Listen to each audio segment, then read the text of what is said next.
नमस्कार, मैं हूं संतोष। सिटी न्यूज बैंड रीवा की सांध्यकालीन समाचार सेवा में आपका स्वागत है। प्रस्तुत हैं आज की मुख्य खबर। मऊगंज को जिला बनाने मुख्यमंत्री शिवराज सिंह ने की मंच से घोषणा। मंदिर में प्रेमलीला का ग्रामीण ने किया विरोध तो प्रेमी युगल ने दागी गोली। सरहंगों ने सरेराह लहराए हथियार, पीड़ित छात्र ने छिपकर बचाई अपनी जान। खबरें अब विस्तार से। मुख्यमंत्री शिवराज सिंह चौहान ने रीवा के मऊगंज को जिला बनाने की घोषणा, जिसके बाद मऊगंज प्रदेश का 53वां जिला होगा। नए जिले में मऊगंज, हनुमना, नईगढ़ी और देवतालाब कुल 4 तहसीलें होंगी। सीएम ने कहा 15 अगस्त को नवनिर्मित मऊगंज के जिला मुख्यालय में तिरंगा फहराया जाएगा। आपको बता दें कि नया जिला बनने से लोगों में खुशी का माहौल है। बता दें कि नए जिले की कुल जनसंख्या 6,16,645 होगी। इनमें 6 लाख मतदाता होंगे। चारों तहसीलों में 1070 गांव, 12 राजस्व सर्किल और 264 पटवारी हलके होंगे। मऊगंज जिले में मऊगंज व देवतालाब विधानसभा सीटें होंगी। शनिवार को मऊगंज पहुंचे शिवराज सिंह ने कहा, विधायक 4 साल से बुला रहे थे, अब आना ही पड़ा। इस अवसर पर उन्होंने संबल योजना के फायदे गिनाते हुए कहा कि हम जन्म से लेकर अंतिम विदाई तक के रुपए दे रहे हैं। सीएम ने कमलनाथ पर निशाना साधते हुए कहा कि उन्होंने तो कई योजनाओं को बंद कर दिया था। प्रदेश की बहनों को किसी तरह की चिंता करने की जरूरत नहीं है। सीएम ने 738 करोड़ रुपए के 34 कार्यों का भूमि पूजन भी किया। इसमें से 73.56 करोड़ की लागत के 10 कार्य जिले में होंगे। उन्होंने राज्य स्तरीय समारोह में वर्चुअल माध्यम से संबल योजना के 27,310 हितग्राहियों को 605 करोड़ रुपए की सहायता राशि सिंगल क्लिक से भेजी। कार्यक्रम की शुरुआत में धक्का मुक्की होने पर मुख्यमंत्री ने लोगों से शांति बनाए रखने की अपील की। मुख्यमंत्री यहां आयोजित समारोह में वर्चुअल माध्यम से सिंगल क्लिक से संबल योजना के 27,000 हितग्राहियों के बैंक खाते में 605 करोड़ रुपए अनुग्रह राशि भेजी। आपको बता दें कि वर्तमान में विभाजित रीवा जिले में 4 जिले, 12 तहसीलें और 2,817 गाँव, 857 पटवारी हलके हैं। साथ ही 42 राजस्व निरीक्षक मंडल हैं। यहाँ कुल 8 विधानसभा सीटें भी हैं। जिला मुख्यालय रीवा से मऊगंज की दूरी 65 किलोमीटर है। यहाँ के लोग पिछले 15 साल से नया जिला बनाने की मांग कर रहे थे। आपको बता दें कि अविभाजित रीवा से 2 सीटें मऊगंज और देवतालाब नए जिले में चली गई हैं। रीवा में अब 6 विधानसभा सीटें बची हैं। मऊगंज प्रदेश की महत्वपूर्ण विधानसभा सीट है। वर्ष 2018 के चुनाव में भाजपा ने यहाँ जीत दर्ज की थी। यहाँ बीजेपी के प्रदीप पटेल ने कांग्रेस के सुखेंद्र सिंह बन्ना को 11,092 वोटों से हराया था। इस संसदीय सीट से भाजपा के ही जनार्दन मिश्रा सांसद थे। उन्होंने कांग्रेस के सिद्धार्थ तिवारी को 3,12,807 वोटों से हराया था। वहीं देवतालाब सीट से विधानसभा अध्यक्ष गिरीश गौतम विधायक हैं। उन्होंने 2018 में बीएसपी की सीमा जयवीर सेंगर को 280 वोटों से हराकर जीत दर्ज की थी। प्रस्तुत है मुख्यमंत्री शिवराज सिंह से प्राप्त जानकारी के अंश। मैं आपसे पूछना चाहता हूँ, हमने गरीबों के लिए संबल योजना बनाई, तुमने संबल योजना बंद कर दी, 75 लाख नाम काट दिए। इन गरीबों ने क्या बिगाड़ा था? कमलनाथ, कांग्रेसियों, इन गरीबों ने क्या बिगाड़ा? मेरी संबल योजना बंद कर दी गई, गरीबों के हक को मारा गया। लेकिन आज मुझे गर्व है कि आते ही हमने संबल योजना फिर चालू कर दी है और आज मऊगंज की इस पवित्र धरती से 27,300 से ज्यादा लोगों के खाते में 605 करोड़ रुपया मैंने डाले हैं। 605 करोड़। मैं रीवा जिले का ऋणी हूं, आभारी हूं और दोनों हाथ जोड़ के मऊगंज का भी शीश झुका के प्रणाम करता हूं। आप प्यार और आशीर्वाद दीजिए। 1 महीने में 3री बार रीवा जिले आया हूं। पहले दूर ऐतिहासिक टनल का उद्घाटन करने, फिर रीवा एयरपोर्ट का शिलान्यास करने और आज मऊगंज वालों 4थी बार में क्यों मुख्यमंत्री बना? एक कारण और था, मऊगंज से किया गया वादा पूरा निभाना। इसलिए मामा लौट के आया। 2 साल हमारे कोविड में चले गए, 1 साल से हमको काम करने का मौका मिला है। मेरे पास प्रदीप पटेल बार बार आते थे कि भाई साहब मऊगंज चलो। इनका जाएंगे तो, लेकिन खाली हाथ नहीं जाएंगे, कुछ सौगात लेके। गिरीश गौतम जी ने अभी आपको बताया, उन्होंने भी मुझे बार बार पहले से आग्रह किया था और रीवा का हमारा नेतृत्व बैठा है। हमने किसी को दुखी नहीं किया। राजेंद्र जो जनार्दन जी बात करते थे हमेशा, सांसद आपके, लेकिन हमने किसी को दुखी नहीं किया। त्योथर वालों ने कहा कि त्योथर अलग रहे, हमका मंजूर है, मनगावा वालों ने कहा मनगावा अलग रहे, हमने कहा मंजूर है, सबकी खुशी में अपनी खुशी है। और इसलिए मऊगंज के साथ नई गढ़ी और नई गढ़ी के साथ तीसरी तहसील है हमारी हनुमाना। देखो मेरे बहनों और भाइयों, ये नक्शा है पूरा, जिसमें हमने किसी को नाराज नहीं किया, सबकी भावनाओं का ध्यान रखा है। ये नई गढ़ी 382 गांव नई गढ़ी तहसील के, 341 मऊगंज के, 343 हनुमाना के, और बाद में देव तालाब तहसील अलग इसमें से बनेगी। तो ये 4 तहसीलें मिला के मऊगंज नया जिला बनाया जाएगा। ये नक्शा भी लेते आया हूं, तैयारी पूरी है। जैसे परीक्षा के पहले तैयारी करते, पूरी तैयारी करके आया हूं। और आज 24 मार्च से मऊगंज को तहसील बनाने की प्रक्रिया प्रारंभ, मऊगंज को जिला बनाने की प्रक्रिया प्रारंभ 15 अगस्त को इस जिला मुख्यालय पे झंडा फहराया जाएगा। मऊगंज वालों,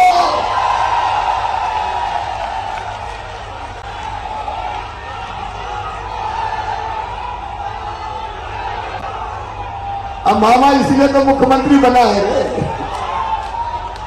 आप सबको बहुत बधाई। चौहान जिंदाबाद, और से शिवराज सिंह चौहान जिंदाबाद, शिवराज सिंह चौहान जिंदाबाद। अब जब जिला बनेगा तो और भी विकास के काम करना पड़ेंगे। और इसलिए एक बड़ी सूची प्रदीप पटेल जी ने और हमारे सांसद जी ने मुझे सौंपी है। आपने टाउन हॉल की बात कही है, शहर के अंदर 2 लेन की बात कही है, और औद्योगिक क्षेत्र तो हमने बना ही दिया है। आपने भावी काम की बात कही है, वो भी हम करेंगे। मऊगंज से बहरा डाबर ओडीआर मार्ग पे घाट निर्माण वगैरह का 2 लेन की सड़क, उसको भी कहेंगे।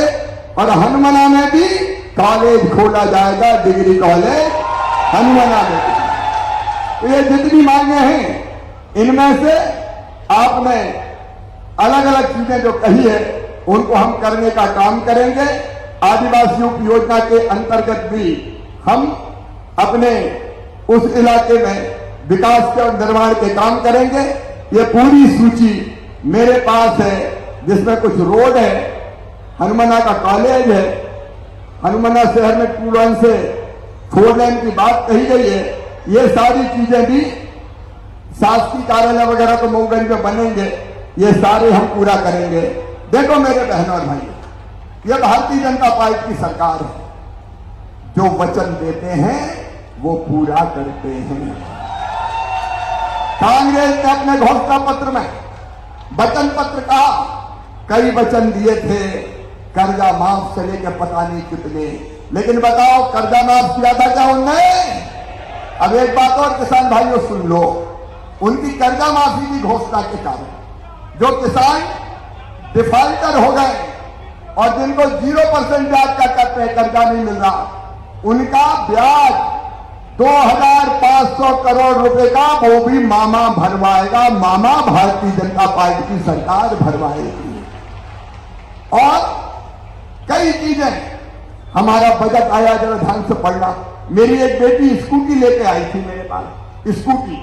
अब मैं कह रहा हूं मेरी बेटियों, 12वीं में मेहनत से पढ़ाई करो, बाकी बच्चे तो जो अच्छे नंबर लाते थे उनको लैपटॉप दूंगा ही। कमलनाथ जी, तुमने तो लैपटॉप भी छुड़ा लिए थे रे मेरे बच्चों के हाथ से, सब छुड़ा लिया था इस आदमी ने, कांग्रेस ने। लेकिन अब लैपटॉप के साथ हायर सेकेंडरी स्कूल में जो बेटी गांव के हायर सेकेंडरी स्कूल में भी सबसे ज्यादा नंबर लेके आएगी, मामा उसको ई स्कूटी दिलवाएगा, ई स्कूटी। सरहंग छात्रों ने सरेराह लहराया हथियार, परीक्षा देने आए 12वीं के छात्र को मारने पहुंचे थे सरहंगों के द्वारा पैसा मांगने का आरोप, पीड़ित छात्र ने छिपकर बचाई जान। कक्षा 12वीं की परीक्षा के दौरान सरहंग छात्रों की सरहंगाई देखने को मिली। आपको बता दें कि आज 12वीं की परीक्षा के दौरान सरहंग छात्रों की सरहंगाई देखने को मिली। शहर में आज आधा दर्जन की संख्या में सरहंग छात्रों ने सरेराह, चाकू, राड, तलवार और पिस्टल लहराई। बताया जा रहा है कि ये सरहंग परीक्षा देने आए 12वीं के छात्र पर हमला करने के इरादे से पहुंचे थे, लेकिन पीड़ित छात्र ने छिपकर अपनी जान बचाई। शहर के भीतर थाने से चंद कदम की दूरी पर हुई इस घटना की सूचना मिलता ही मौके पर पहुंची पुलिस को देख सरहंग छात्र फरार हो गए। पीड़ित छात्र के परिजनों का आरोप है कि सरहंग द्वारा पीड़ित से पैसे की मांग की जा रही थी और उसे डराया धमकाया जा रहा था। दरअसल मामला सिविल लाइन थाने से चंद कदम की दूरी पर स्थित मार्तंड स्कूल क्रमांक 3 का है। बताया गया है कि आज 12वीं की परीक्षा खत्म होते ही जब परीक्षार्थी बाहर निकले तो आधा दर्जन की संख्या में सरहंग छात्र हथियार से लैस होकर पहुंचे और एक छात्र पर हमला करने की नाकाम कोशिश की। घटना के वक्त हथियार से लैस सरहंगों को देख पीड़ित छात्र ने भागकर अपनी जान बचाई। मौके पर मौजूद पीड़ित छात्र के पिता ने बताया कि हमला करने आए सरहंग तरह तरह के हथियार से लैस थे, जिनके पास चाकू, राड, तलवार और पिस्टल थी और वो सभी उनके पुत्र को मारना चाहते थे। हालांकि मौके पर मौजूद भीड़ और पुलिस को देखकर सरहंग हथियार को हवा में लहराते फरार हो गए। पुलिस फिलहाल बड़ी घटना को अंजाम देने की फिराक में घूम रहे इन सरहंग छात्रों का पता लगाने का प्रयास कर रही है। प्रस्तुत है घटना के संबंध में पीड़ित छात्र के पिता से प्राप्त जानकारी के अंश। निवेदन करके शुभ लक्ष्य सिंह है। ये कहाँ पे पढ़ने आते यहीं परीक्षा देने आता, सेकंड इंग्लिश का था। तो कौन लोग थे ये जो मारे? अरे उनको हम कोई को नहीं जानते, अब ये जानते पहचान में होगी। अब यहीं के हैं, कॉलेज के स्कूल के लड़के अब 12 पैसा दे दे आते हैं, राड पिस्टल से मारते हैं। कोई परीक्षा दे तो उससे पैसा मांगते हैं। इनके हाथ में क्या क्या हथियार भी था कुछ? हाँ, उनके बहुत सब लिए थे, राड पिस्टल सब लिए थे वो लोग। हाँ, चाकू, राड, पिस्टल ये सब लिए थे। पैसा मांगते हैं, पैसा न दे तो मारते हैं। हम कहाँ पाए किसान के लड़के पढ़ाते हैं, आप बताओ। कहाँ? हमारे सामान में घर है, उसे गांव घर के पास लौरी गांव है, यहाँ पढ़ाते हैं। कहाँ पढ़ता, कौन से स्कूल का छात्र? ये BBA कौन सी है, आजाद नगर में। BBS? हाँ, BS में पढ़ाते हैं। तो आज एग्जाम ये मार्तंड हाँ, मार्तंड में यहाँ नंबर फंसा तो हम उसे निवेदन करने बैठा जा। मंदिर में अश्लीलता कर रहे प्रेमी युगल को मना करने पर आरोपी युवक ने सरेराह ग्रामीण को मारी गोली। CCTV कैमरे में कैद आरोपी के हाथ में दिखी पिस्टल। गोली चलाने के बाद प्रेमी युगल हुआ फरार। आपको बता दें कि जिले के मनगवा थाना क्षेत्र में एक युवक को सरेराह गोली मार देने की घटना सामने आई है। बताया जा रहा है कि एक स्कूटी सवार युवक लड़की के साथ मंदिर में बैठा था, जिसे देखकर गांव के युवक ने उन्हें मना किया। तभी आरोपी ने तैश में आकर पिस्टल निकाली और युवक के ऊपर सरेराह गोली चला दी और युवती को लेकर फरार हो गया। आपको बता दें कि घायल युवक का नाम ब्रजेंद्र कोरी निवासी हनुमंता मनगांव बताया गया है। बताया जा रहा है कि गोली युवक के सिर में धंसी हुई है, जिसके कारण उसकी हालत गंभीर बनी हुई है। हालांकि संजय गांधी अस्पताल में चिकित्सक युवक की जान बचाने में जुटे हैं। वहीं घटना की जानकारी मिलने के बाद मनगांव पुलिस CCTV फुटेज के माध्यम से आरोपी की पहचान करने में जुटी हुई है। परिजनों का कहना है कि दोपहर 1 बजे के करीब ब्रजेंद्र कोरी अपने घर से निकला था, तभी हनुमान मंदिर में एक युवक युवती को देखा और उसने दोनों को मना किया। तभी आरोपी युवक ने मंदिर से निकलकर लक्ष्मण ढाबा में बैठे ब्रजेंद्र को गोली मार दी और युवती को लेकर फरार हो गया। इधर घटना की जानकारी मिलते ही पुलिस आरोपी की तलाश सरगर्मी से कर रही है। आपको बता दें कि मनगवा से कुछ ही दूरी पर आज मुख्यमंत्री शिवराज सिंह चौहान का आगमन हुआ है और सरेराह गोलीकांड की घटना के बाद पुलिस आरोपियों की सरगर्मी से तलाश कर रही है। बता दें कि घायल की हालत अभी भी चिंताजनक है, जिसका उपचार संजय गांधी अस्पताल में जारी है। प्रस्तुत है प्रत्यक्षदर्शी अजय तिवारी से प्राप्त जानकारी के अंश। बताएंगे अभी क्या घटना हुई, कैसे क्या किसको? वो गांव के लड़का हमारे है, वहाँ गांव में गाड़ी खड़ा करा था सर, और वहाँ से आ रहा था बजरंग बली के पास 2 लड़के बैठे थे, एक लड़की के लाए तो गलत काम करे थे। घुराया वहाँ से कि यहाँ मंदिर में मत कुछ करो, तो वहाँ इतना बोल के वो होटल पे आ गया लक्ष्मण ढाबा पे, और लक्ष्मण ढाबा में जैसे तैसे वो पीछे से आए और इसको कंडक्टर साइड चढ़े, सीधे गोली मार दी इसको, और दोनों लड़के वो भाग दिए स्कूटी लेके। तब तक हम लोग वो करके नंबर उसको ले लिए, वो तुरंत भाग दिया। हम लोग पकड़ने के तो वो लोग हम लोगों की तरफ वो गोली फेर दिया था। इनके कहाँ गोली लगी? इनकी आँख से लगी है, इधर निकल आई है। जी सर। क्या नाम है बालक का? बालक के नाम इसको भैयू कहते हैं गाँव का, भैयन में गाँव में हमारे कहते हैं इसका नाम ओशन का नाम रखा है ब्रजेंद्र कोरी। रहने वाले कहाँ का ये मनगवा के पास हनुमंता गांव है। तो घटना स्थल कहाँ का है? लक्ष्मण ढाबा। लक्ष्मण ढाबा जी। ये कहाँ पे पड़ता है? ये मनगवा से 2 किलोमीटर दूरी पे, नेशनल हाईवे इलाहाबाद रोड पे। पुलिस की सूचना दे दिया? पुलिस की सूचना हाँ दे दी है। अभी हालत कैसी है? हालत उसकी गंभीर है सर। आपका नाम? मेरा नाम अजय तिवारी। रीवा के शिक्षा विभाग में वसूली का खेल उजागर, 2 जिम्मेदार अधिकारियों का ऑडियो हुआ वायरल। स्कूलों की मान्यता एवं नवीनीकरण के नाम पर की जा रही है अवैध वसूली, डीपीसी अधिकारी के नाम पर मांगी जा रही है रिश्वत। आपको बता दें कि शिक्षा के नाम पर शिक्षा विभाग में किस तरह से वसूली का खेल खेला जा रहा है, इसकी पोल सोशल मीडिया में वायरल ऑडियो ने खोल दी है। सोशल मीडिया में विभाग के 2 अलग अलग जिम्मेदार अधिकारियों के ऑडियो वायरल हुए हैं, जिसमें उनके द्वारा अपने साथ साथ वरिष्ठ अधिकारियों के नाम पर पैसे मांगे जा रहे हैं। हालांकि सिटी न्यूज़ वैन वायरल ऑडियो की पुष्टि नहीं करता, लेकिन वायरल ऑडियो में जिस तरह से स्कूल संचालकों से बातचीत की जा रही है उससे साफ जाहिर हो रहा है कि शिक्षा विभाग वसूली का खेल खेलकर किस तरह से शिक्षा जगत को शर्मसार कर रहा है। रीवा जिले में इन दिनों स्कूलों की मान्यता एवं नवीनीकरण के कार्य को लेकर अवैध वसूली का खेल शुरू हो गया है, जिसके चलते निजी विद्यालयों से डीपीसी देवकरण मिश्रा के नाम पर कर्मचारियों द्वारा पैसे की मांग की जा रही है। आपको बता दें कि रीवा जिले के मऊगंज बीएससी देवेंद्र मिश्रा और रीवा के प्रभारी बीआरसी आरपी मिश्रा का ऑडियो भी वायरल हो रहा है, जिसमें इन दोनों कर्मचारियों के द्वारा निजी स्कूल संचालक से विद्यालय की मान्यता और नवीनीकरण को लेकर पैसे की डिमांड की गई है। दरअसल 2 माह पूर्व ही रीवा की डीपीसी पद पर देवकरण मिश्रा की पदस्थापना की गई है, जिसके बाद से विद्यालयों को परेशान करने का सिलसिला शुरू हो गया है। भ्रष्ट अधिकारियों कर्मचारियों ने विद्यालय संचालकों को परेशान करना शुरू कर दिया है। विद्यालयों की मान्यता तथा नवीनीकरण के नाम पर पैसे की डिमांड करने लगे, जिसके चलते अब 2 अलग अलग कर्मचारियों के ऑडियो भी सोशल मीडिया पर तेजी के साथ वायरल हो रहे हैं, जिसमें कर्मचारियों के द्वारा डीपीसी के नाम पर पैसों की अवैध वसूली की बात कही जा रही है। बताया जा रहा है कि मऊगंज के बीएससी देवेंद्र मिश्रा के द्वारा डीपीसी देवकरण मिश्रा के नाम पर मदरलैंड एकेडमी विद्यालय से पैसे की डिमांड की गई। वहीं रीवा के प्रभारी बीआरसीसी आरपी मिश्रा ने सेंट मैरी विद्यालय के संचालक से मान्यता और नवीनीकरण के नाम पर पैसे की डिमांड की, जिसके बाद उन्होंने ही कर्मचारियों की बातचीत का ऑडियो वायरल हो रहा है।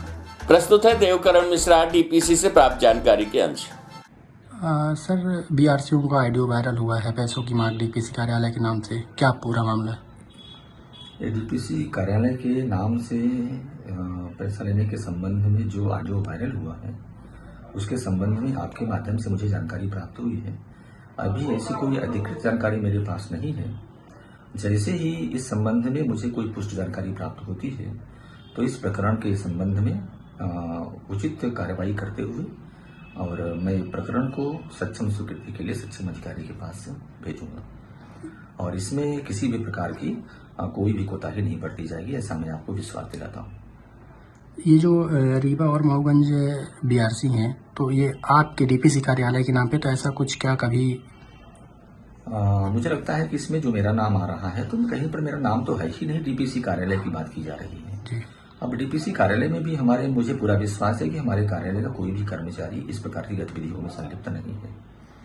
इसका मैं आपको विश्वास दिलाना चाहता हूँ। इसमें किस तरह की कार्रवाइयाँ वैसे अमूमन होती हैं, अगर कार्रवाई की जाएगी तो दोनों के खिलाफ? इसके संबंध में सबसे पहले तो जांच कमेटी बैठाई जाएगी जो आपके ऑडियो वायरल हुआ है उसकी ऑडियो की जांच करेगी और उस जांच करने के बाद अगर किसी प्रकार की इनके ऊपर आरोप साबित होते हैं तो उसके लिए सक्षम स्वीकृति के लिए वरिष्ठ अधिकारियों की ओर प्रकरण। हजरत इमाम शाह दाता सरकार बड़ी दरगाह में 3 दिवसीय उर्स बड़े ही धूमधाम के साथ मनाया गया। अंतिम दिन शाही संदल शहर में निकाला गया, जिसमें समाज के लोगों ने बढ़ चढ़कर हिस्सा लिया। आपको बता दें कि 3 दिनों तक चलने वाले इस उर्स में काफी संख्या में लोग पहुंचे, जहां पर सुबह और शाम लंगर की भी व्यवस्था की गई थी। शुक्रवार को उर्स का समापन हो गया। मुल्क व मिल्लत की सलामती, अमन चैन कायम होने तथा तमाम किस्म की आफतों से निजात दिलाने तथा आपसी भाईचारा कायम करने की दुआओं के साथ पूरे एहतराम के साथ व अकीदत के साथ शुक्रवार को हजरत इमाम शाह दाता सरकार बड़ी दरगाह का 3 दिवसीय उर्स बड़े ही धूमधाम से समाप्त हुआ। उर्स की मुख्य रस्में कुरान खानी, गुसल, चादरपोशी, फातिहा शरीफ तथा लंगर का कार्यक्रम अकीदत एवं एहतराम के साथ अदा की गई। आपको बता दें कि शुक्रवार को अमैया स्थित बड़ी दरगाह से भव्यता के साथ शाही संदल निकाला गया। शाही संदल में बड़ी दरगाह का तुगरा आकर्षण का केंद्र रहा। ढोल का प्रदर्शन भी हुआ, घोड़ा और रथ भी शामिल हुए। गौरतलब है कि 1 मार्च से 3 दिवसीय उर्स शुरू हुआ तथा तीसरे दिन बड़ी दरगाह से शुरू शाही संदल सिरमौर चौराहा, कॉलेज चौराहा, प्रकाश चौराहा, छोटी दरगाह से वापस बड़ी दरगाह पहुंचा। शाही संदल का जगह जगह स्वागत किया गया। शुक्रवार को उसके समापन अवसर पर बड़ी दरगाह शरीफ में लोगों की काफी भीड़ रही। यहाँ पर कव्वाली के साथ ही लंगर का भी आयोजन किया गया था, जिसमें काफी संख्या में लोग शामिल हुए। देर रात तक लोगों के आने जाने का सिलसिला जारी रहा। प्रस्तुत है इकबाल खान, अध्यक्ष बड़ी दरगाह उर्स कमेटी, और सलीम मंसूरी, उपाध्यक्ष से प्राप्त जानकारी के अंश।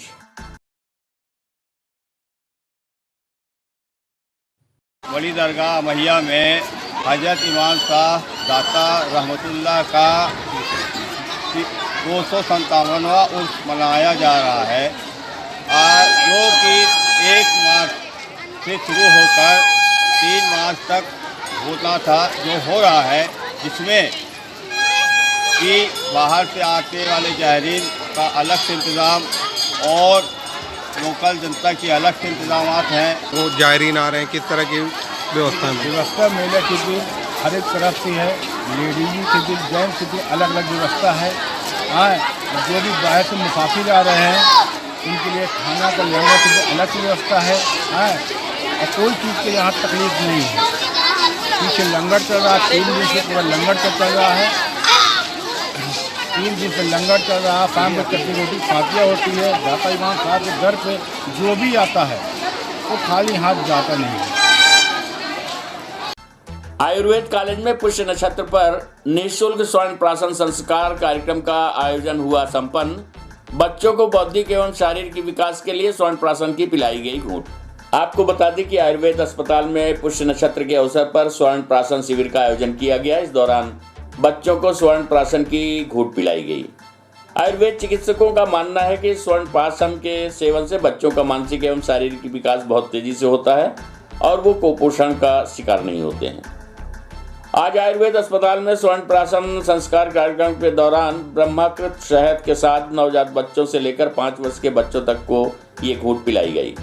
माना जाता है कि इस काल में इस दवा के पीने से मस्तिष्क का विकास सही होता है। और जिस शिविर और उक्त दवा के पिलाने के संबंध में जानकारी देते हुए एमडी डॉक्टर लोकेश ने बताया कि विशेष परिस्थितियों में 16 वर्ष तक के बच्चों को भी इसका सेवन कराया जा सकता है। सामान्यतः नवजात से लेकर 5 वर्ष तक के बच्चों को आज ये दवा पिलाई गई है। चिकित्सकों का कहना है कि इस मौसम में बच्चों की इम्यूनिटी कम हो जाती है। इसको ध्यान में रखते हुए स्वर्ण प्राशन संस्कार कार्यक्रम का आयोजन किया जा रहा है, जिससे बच्चों को इसका सेवन कराया जा सके। प्रस्तुत है डॉक्टर लोकेश से प्राप्त जानकारी के अंश। आज पुष्य नक्षत्र के दिन पे हम लोग शासकीय आयुर्वेद महाविद्यालय के परिवार के सौजन्य से स्वर्ण प्राशन शिविर का आयोजन करते हैं। इसमें स्वर्ण भस्म को ब्राह्मणी घृत और मधु के साथ मर्दित कर बच्चों को पिलाया जाता है। सामान्यतः नवजात से लेकर 5 वर्ष तक के बच्चों को यह पिलाया जाता है, क्योंकि इस समय में उनकी इम्यूनिटी कम होती है और ब्रेन डेवलपमेंट भी कम होता है। तो उसको ध्यान में रखते हुए इसको नवजात से 5 वर्ष तक के बच्चों को पिलाया जाता है। विशेष परिस्थितियों में जिन बच्चों की इम्यूनिटी कम हो, बार बार बीमार पड़ते हो और 5 वर्ष से अधिक हो, तो हमारे यहाँ चूँकि कौमार वय जो है या बाल्यावस्था 16 वर्ष मानी गई है, तो ऐसे बच्चों में जिनकी इम्यूनिटी कम हो, हम 16 वर्ष तक के बच्चों को भी ये दवा पिलाते हैं। लेकिन ये विशेष परिस्थितियों में अभी तक लगभग 100 बच्चों को ये पिलाया जा चुका है। स्वर्ण प्राशन, ये औषधि जो प्रयोग की जाती है इसका नाम स्वर्ण प्राशन है। मेरा नाम डॉक्टर लोकेश, विभागाध्यक्ष एवं एसोसिएट प्रोफेसर पीडियाट्रिक्स कौमारभेद विभाग। आज की खबरों में बस इतना ही। कल हम फिर हाजिर होंगे कुछ नई खबरों के साथ। तब तक के लिए हमें इजाज़त दीजिए। नमस्कार।